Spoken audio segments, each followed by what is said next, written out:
Chapter 8. And God remembered Noah, and every living thing, and all the cattle that was with him in the ark. And God made a wind to pass over the earth, and the waters asswaged. The fountains also of the deep and the windows of heaven were stopped, and the rain from heaven was restrained. And the waters returned from off the earth continually, and after the end of 150 days the waters were abated. And the ark rested in the 7th month, on the 17th day of the month upon the mountains of Ararat. And the waters decreased continually until the 10th month. In the 10th month, on the 1st day of the month, were the tops of the mountains seen. And it came to pass at the end of 40 days that Noah opened the window of the ark which he had made, and he sent forth a raven, which went forth to and fro, until the waters were dried up from off the earth. Also he sent forth a dove from him to see if the waters were abated from off the face of the ground. But the dove found no rest for the sole of her foot, and she returned unto him into the ark, for the waters were on the face of the whole earth. Then he put forth his hand, and took her, and pulled her in unto him into the ark. And he stayed yet other 7 days, and again he sent forth the dove out of the ark. And the dove came in to him in the evening, and lo, in her mouth was an olive leaf plucked off. So Noah knew that the waters were abated from off the earth.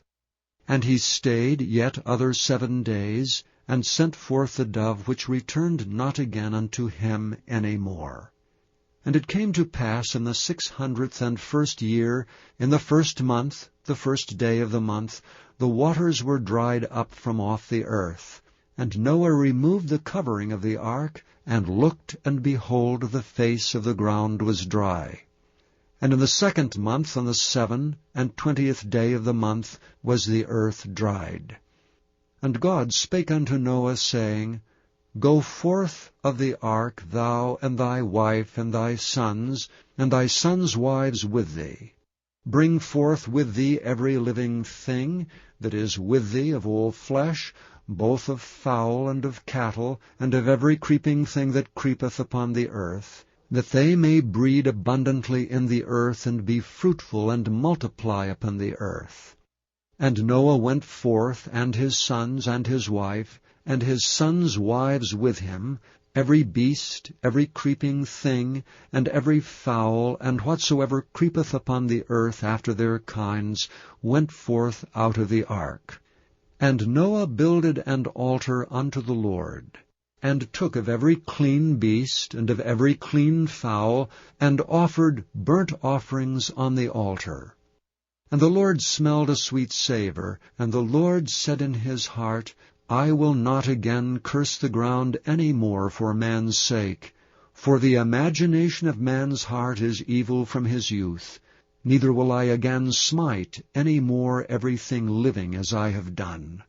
While the earth remaineth, seed time and harvest, and cold and heat, and summer and winter, and day and night shall not cease.